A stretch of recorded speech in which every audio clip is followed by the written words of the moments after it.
یہ آکاشوانی لکھنؤ ہے۔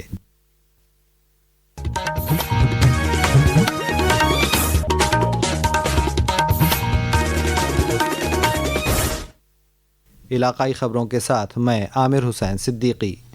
وزیر اعلیٰ یوگی آدتیہ ناتھ نے آج وارانسی میں شری انپورنا مٹھ مندر کی جانب سے منعقد ایک پروگرام میں سلائی مشین کے ساتھ ساتھ سرٹیفکیٹ تقسیم کیے۔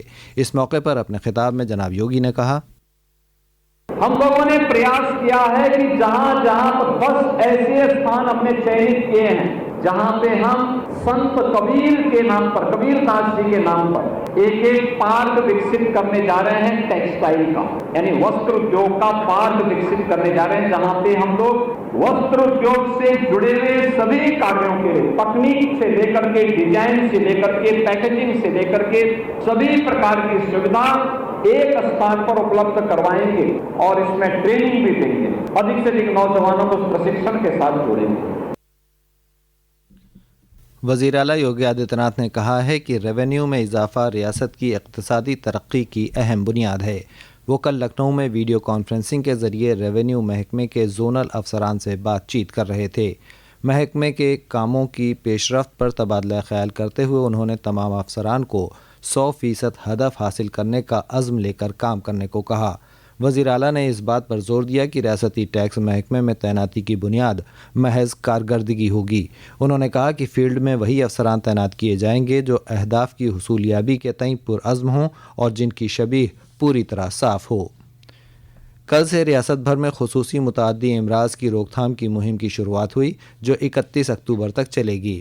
نائب وزیر اعلیٰ برجیش پاٹھک نے لکھنؤ کے علی گنج واقع کمیونٹی ہیلتھ سینٹر سے اس مہم کے ساتھ ساتھ 11 اکتوبر سے شروع ہو رہی دستک مہم کا بھی افتتاح کیا۔ اس موقع پر انہوں نے متعدی امراض سے بچاؤ اور علاج کے تئیں بیداری بڑھانے کے لیے ایک ریلی کو بھی ہری جھنڈی دکھا کر روانہ کیا۔ ادھر گورکھپور میں صدر ممبر پارلیمنٹ روی کشن شکل نے خصوصی متعدی امراض کی روک تھام کی مہم شروع کی۔ اس موقع پر انہوں نے کہا کہ متعدی امراض پر قابو پانے کے لیے کمیونٹی کا تعاون ضروری ہے۔ مہم کی شروعات پر بدایوں، امروہہ، فروخ آباد، علی گڑھ، بارہ بنکی اور کشی نگر سمیت ریاست کے دیگر ضلعوں میں بھی کل بیداری ریلیاں نکالی گئیں۔ نائب وزیر اعلیٰ کیشو پرساد موریہ کی ہدایت پر دیہی ترقی محکمے نے لیجسلیٹو ایریا ڈیولپمنٹ فنڈ سے ممبران اسمبلی کے استعمال کے لیے لیپ ٹاپ، کمپیوٹر اور ٹیبلٹس خریدنے کے لیے مقرر رقم کی حد 1.25 لاکھ سے بڑھا کر 2.5 لاکھ کر دی ہے۔ اس سلسلے میں سرکاری حکم نامہ جاری کر دیا گیا ہے اور افسران کو اس پر عمل درآمد یقینی بنانے کو کہا گیا ہے۔ جی ایس ٹی بچت اتسو گزشتہ ماہ کی 22 تاریخ سے شروع ہوا تھا جس کا اعلان وزیر اعظم نریندر مودی نے کیا تھا۔ یہ سماج کے سبھی طبقوں کے لیے فائدہ مند ہے۔ آج ہم جی ایس ٹی اصلاحات سے متعلق ایک رپورٹ پیش کر رہے ہیں کہ ان سے آسام کی معیشت کو فروغ حاصل ہوگا۔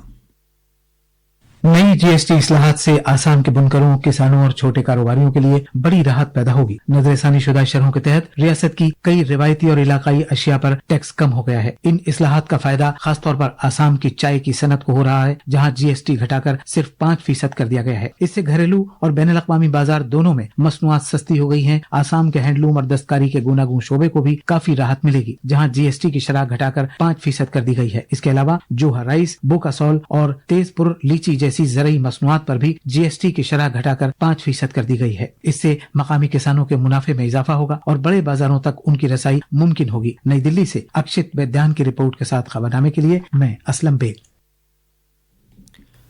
ریاستی حکومت کل پوری ریاست میں مہرشی والمیکی کی یوم پیدائش دھوم دھام سے منائے گی۔ وزیر اعلیٰ نے ہدایت دی ہے کہ یہ پروگرام ضلع، تحصیل اور بلاک سطح پر کرائے جائیں۔ اس دوران عوامی نمائندوں کے ساتھ ساتھ عوام کی حصہ داری بھی ہو۔ مرکزی پنشن اور پنشنرز بہبود کا محکمہ 1 نومبر سے 30 نومبر 2025 تک ڈیجیٹل لائف سرٹیفکیٹ جمع کرانے کے لیے ملک گیر مہم شروع کر رہا ہے۔ محکمے نے اس مقصد کے لیے ضروری ہدایات جاری کر دی ہیں۔